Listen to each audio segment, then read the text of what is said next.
Hello, stranger. My name is Rose Goldthorp. I am the writer, director, and kind of producer of this podcast, and I want to welcome all of you to the Greenlands Presents. This podcast is going to be a series of dramatic readings of fantasy scripts, screenplays, a la old radio drama style, you know, like they used to do in the 1950s on the BBC. You turn them on and be like, oh, here's a story. We hope to do this weekly, unless something terrible happens, like, Mordor invades. I mean, this is 2020, we've had a pandemic so far, and very weird things are happening. The plays that we will be playing on this podcast are going to be high fantasy swords and sorcery screenplays and scripts from me and other authors. We're looking for new authors and scripts all the time, so contact us on the-greenlands.com. By hyphen I mean the little bar, not the word hyphen, or via our social media at the Greenlands, or variations of, on Twitter, Instagram and Facebook. The Greenlands represents a high fantasy world in general, the traditional, Middle-earth, saga, D&D, medieval, dragon-filled fantasy world. For me, and for this script, it is a real place, but the Greenlands also represents all fantasy places.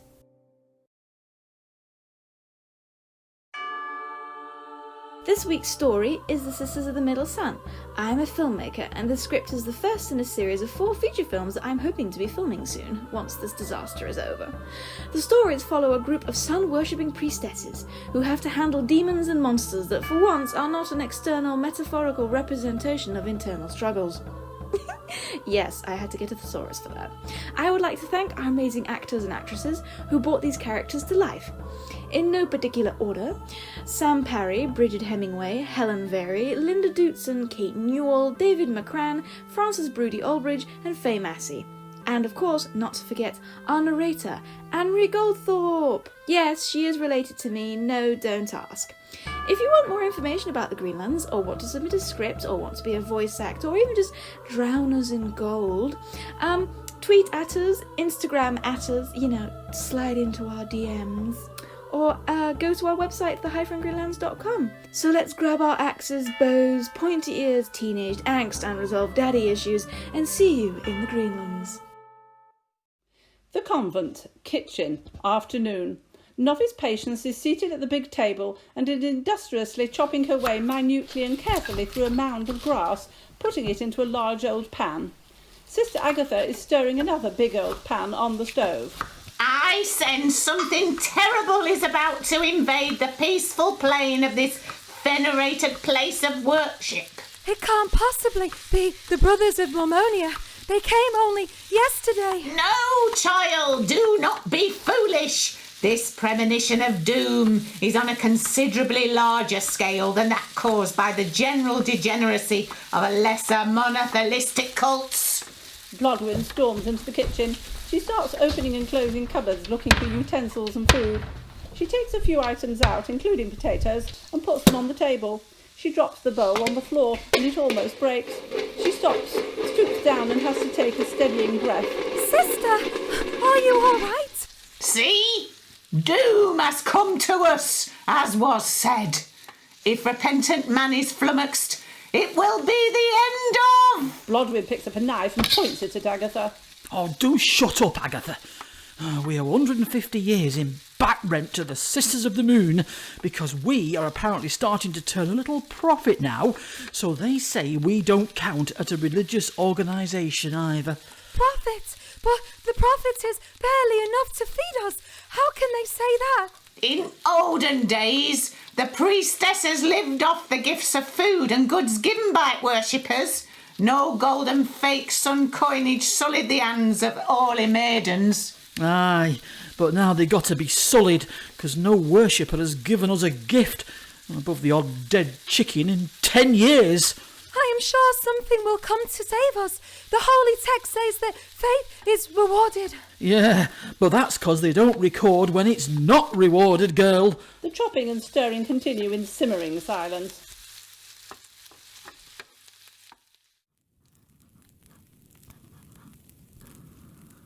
The convent, Abbess's study, morning.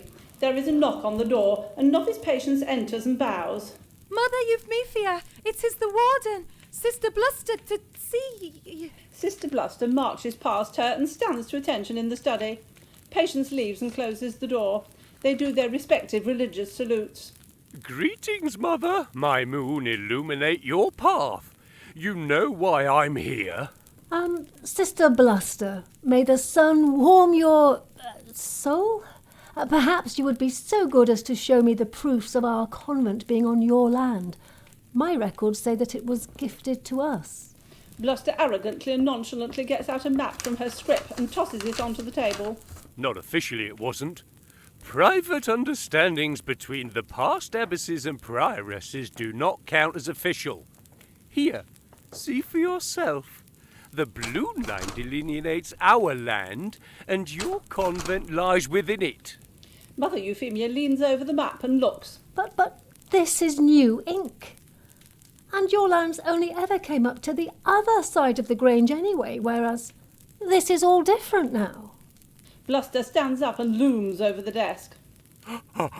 Are you implying that you intend not to pay our rents, tithes, tenures, and back rents, sister? And instead accuse us of lying? Euphemia sits down meekly, intimidated, and tempts to reason. Well, we don't believe that we owe these rents, and so we intend to appeal to the primate. Are you accusing our long-standing great and venerable prioress of breaking her vows and being a liar? No, of course not. I'd never accuse her of something so unholy. We will try to pay meanwhile until this little mistake is sorted out. Bluster slides the map off the table, folds it, and turns to leave.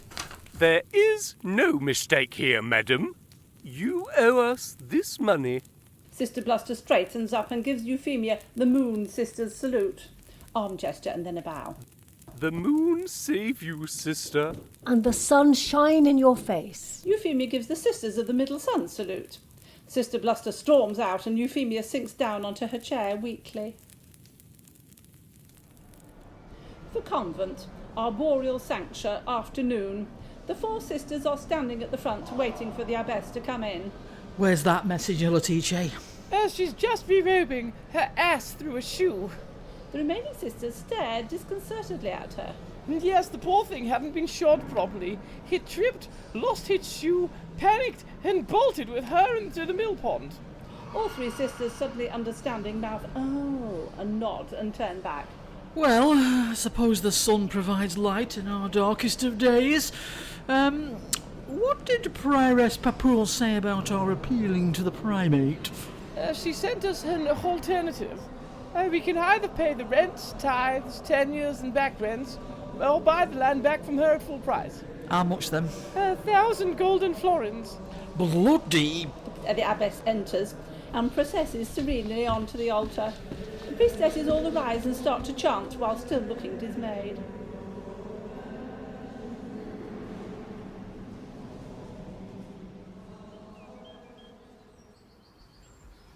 The Convent Gardens, afternoon. Blodwyn is digging a bed and Patience is kneeling down weeding. Agatha has some dark, scraggy-looking plants laid out on the ground and she's muttering and arranging them. Now, make sure them cauliflowers is weeded well. I'm doubling my piccalilli output this year. If the worst comes to the worst and no one wants to buy it, we can live on the stuff instead. Oh, Sister Blodwyn, one of the women in the village asked me to tell you that your special piccalilli works charms on her husband. Sister Blodwyn guffaws, but Patience looks confused. Yes, well, I've got my notice up for more village girls to come and try to be priestesses. I nailed it up on the maypole. Yeah, only trouble with that is that most of them can't read, Letice. Well, we can teach them when they get here. Aye, but they've got to get here first. Well, perhaps Novice Patience could go down and have a word with them. She's from the same generation. They've grown up together, so they just get on well. Blodwyn looks at Patience. Last time we had a recruitment drive with Patience, admittedly we did have record applications. Even if it's remembered correctly, none of applicants were in fact of the female persuasion. I'm sorry, sisters. I did try. None of the girls were applying, and when some very nice gentlemen asked if I would explain and then said they would help, I thought they were going to help recruit. It's all right, novice patience. No one's blaming you. Aye. At least it were an entertaining afternoon. All them young men in dresses. The convent. Kitchen. Day. Euphemia is grinding something in a mortar, sitting up to the table. Patience is standing at the stove, stirring and tasting the soup. Agatha is chopping herbs at the table. Blodwyn comes in carrying a fringed cloth. She sits down next to Agatha and starts to embroider it. Euphemia turns around to Patience. Novice Patience, do please pass me some more of the oil for my ink. Patience passes her a jug. My treatise seems to get through a great deal of it. What is your treatise about, Mother? The need for chastity in the community. Oh, I know her. She's really nice. Although I didn't think she would be so important as to write a whole treaty about. A treatise, Novice Patience. The sisters all look very carefully at Patience to see if there's any hint that this was a joke. Well, she is quite, vital for our community. The older women look embarrassed, but Blodwyn sniggers. There is silence for a while until Blodwyn holds up her embroidery and looks at it. Now, Aggie, just keep still, because I've got an idea. She stands up and drapes the shiny piece of cloth with magical symbols around her head in typical gypsy fashion. Aggie looks peculiarly foreboding and somewhat majestic. In view of the fact that we have now not only got to keep ourselves and those less able to do so alive, but now we've also to pay the moon cows for us living on our own land. I've come up with an idea. Oh, a fashion show, perhaps? Blodwyn scrutinises Agatha. Well, fashion isn't exactly the word I think of when I think of Aggie. No. Aggie, we're going to put your soothsaying habits to work for the sanctuary. Euphemia looks up from her grinding. Are you saying that the villagers will want to pay for Aggie's soothsaying? Well, why not, Mother? Euphemia rolls her eyes. Aggie nods her head delightedly, and the cloth fringe falls over her eyes. The convent. Hallway. Daytime. There are 2 chairs against the wall outside a door in a narrow corridor of doors, the priestess's cells. Blodwyn is dusting the pictures nearby, and 2 peasants are sitting on the chairs, a middle-aged woman and her aged mother. The daughter is whispering fiercely and persuasively to her old mother, who looks stubbornly determined. The door opens and a man emerges looking worried, with Agatha following him and talking to his back. The blight of such a misfortune may, however, be a little mitigated by living on carrots, only for a year. The man looks even more horrified and hurries worriedly away. Agatha cranes around at the clients. Next! The old woman rapidly gets up and hurries to Agatha's cell, whilst her daughter attempts to pull her back and dissuade her. The old woman shakes her off and goes in with Agatha. The daughter turns to Blodwyn. I wish she wouldn't. It's not good for her. They're all coming out saying as how they're going to get pox or the geese are going to get bots. Well, they did they? But that's not the point. Sister Agatha only ever seems to tell of bad things. And then they happen. Well, that's the point of soothsaying, isn't it? Oh, no, not if you don't know how to stop the bots anyway. I see. The convent. Abbess's study. Morning. Euphemia is seated at her desk with Letitia next to her, counting small piles of coins. Blodwyn is rummaging around among some mantelpiece ornaments, trying to find something. Patience is standing by the window, looking out around the curtain. She's here, the sub-prioress, on a donkey. Euphemia hurriedly sweeps all of the coins into a small cloth bag. Sisters, is this it? Is there no more? We're a bit short, you know. Blodwyn finds and hands over another couple of coins. Here you are, Mother. I found the parsnip money Gaffer Bates gave us.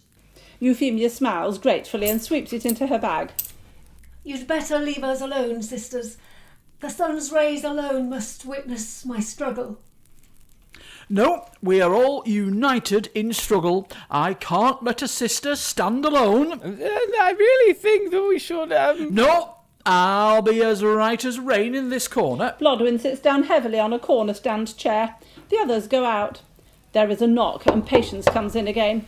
It's Sister Sanctimony, the sub-prioress, Mother. She goes out and Sanctimony and Mavis sail in. Euphemia stands up and bows to Sanctimony, who nods superiorly to her.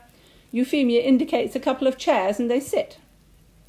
The moon shine on you and bless you, sister. Mother! The two priestesses of the moon shoot to their feet, look around and see Blodwyn there in the corner. You'll keep a civil tongue in your head, you prating Puritan, or something might happen to it. I would demand the same from you, my good woman. Are you threatening me? Sanctimony looks disgusted, turns her back and sits down again, as does Mavis. Are you going to buy our land upon which you have put your convent, Mother Euphemia? I'm afraid that we do not have such a large sum, Sister Sanctimony, nor are we ever likely to come by it. Sister Sanctimony stands up again, as does Mavis. But that is a pity, as we will just have to start the process of change of use, and this process will be enforced by our loyal guards of security who know how to deal with parasites like you. We've got your pieces of silver, you whining hypocrite. We've got your rent instead. But when the primate is what you've been up to, I've got a list of all you will then owe us, plus the interest. Our convent charges 18%, you know. Sister Blodwyn, I will have to ask you to be quiet and respectful in the presence of our honoured guests. Euphemia meekly hands the bag to Sister Sanctimony, who hands it to Sister Mavis, and then Sanctimony signals to Mavis to write the receipt. The receipt, Mavis? Mavis jumps, looks embarrassed, takes her writing materials out of her bag and hurriedly writes a receipt and then apologetically hands Euphemia the slip of parchment. Your receipt, sisters. We'll be back next month. She starts to say aloud, and Mavis half smiles, ashamedly, and mouths, sorry, and follows her. If you bait them, Blodwyn, they might put our rent up even further. My rage isn't abated. She winks at Euphemia, who sighs despondently. The Convent Gardens, morning. A peasant mother, holding her small boy's hand, comes out of the hut at the far side of the gardens. She walks past Blodwyn, who is idling over her digging fork, which is standing upright in a bed. The boy has extraordinarily large nose. Hello, you're new. Come far, have you? Good morning, sister. Yes, we have travelled from 3 villages away, all the way over from Swode to see your great infirmarius. Aye, Sister Aggie's a great healer. Her tinctures are the best. 'Tis a pity that we locals cannot pay you out, but I'm sure we all hold you in great esteem for your good works. Well, it's all to good of the sun. Blodwyn nods her head in the boy's direction. And it is a big un. No, it's quite small, really, but Gerardin says it's rather painful. Aye, poor lad. I suppose he keeps getting it caught when he's eating his porridge. Gets what caught? And of course it'll be a bit of a liability when it comes to courting then as well. What on earth are you talking about? Footwarts getting in the way when you're eating or kissing? Blodwyn suddenly realises her mistake, smiles sicklily and musses the boy's hair. She bends down, picks up a carrot, wipes it on her apron and gives it to the boy. Ah, no. Of course. Here, lad, you can have this. The mother draws her son nearer, somewhat defensively, and starts to move away. Here.